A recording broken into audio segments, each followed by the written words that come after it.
NCP বা জাতীয় নাগরিক কমিটিতে যারা আছেন তাদের সময়টা খুব বেশি ভালো যাচ্ছে না। বিশেষ করে কক্সবাজারে যেই ঘটনা ঘটেছে, এই ঘটনায় একটা জিনিস তো স্পষ্ট যে উত্তাল জনতার রোষানলে যারা পড়বেন তাদের আসলে রেহাই নেই। কেন, কি এমন কর্মকাণ্ড করলো যে আমরা দেখছি যে আপনার বৈষম্য বিরোধী ছাত্র আন্দোলনের সমন্বয়ক এবং জাতীয় নাগরিক পার্টির কক্সবাজার যে জেলা আছে, জেলার যিনি সংগঠক আছেন, তাকে কেন উত্তেজিত জনতা একত্রিত হয়ে গণধোলাই দিল অথবা এই হামলার শিকার হলেন। বিষয়টা পলিটিক্যালি কানেক্টেড না, এটা একটা হত্যাকাণ্ডের সাথে কানেক্টেড ইস্যুতে উত্তাল জনতার প্রচন্ড মার খেয়েছেন এই সমন্বয়ক বা জাতীয় পার্টির এই নেতা, নাগরিক পার্টির।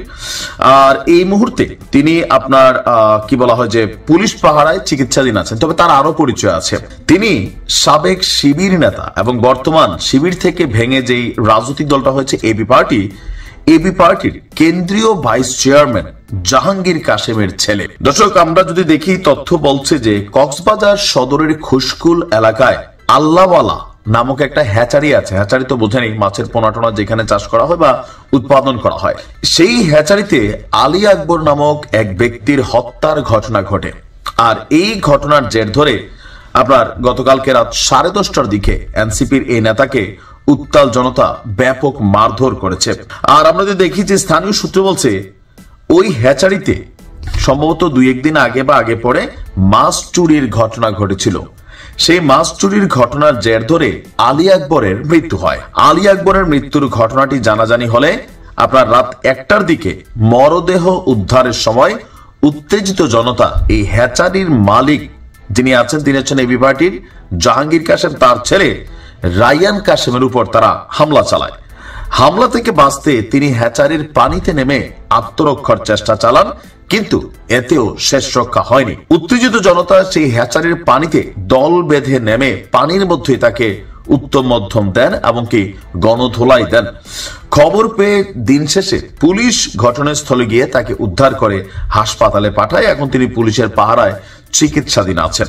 নিহত আলী আকবরের পরিবারের দাবি, মাছ চুরির অপরাধে আলী আকবরকে বাড়ি থেকে তুলে নিয়ে পরিকল্পিতভাবে হত্যা করা হয় এই হ্যাচারিতে।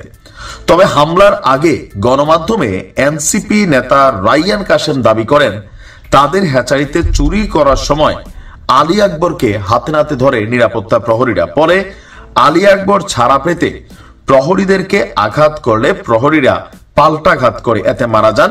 আর কক্সবাজারের ওসি সাহেব বলছেন এই হ্যাচারির ঘটনার খবর পেয়ে তাৎক্ষণিকভাবে পুলিশ যায়। হুসাইন এবং মিজান নামক দুইজনকে তারা আটক করে।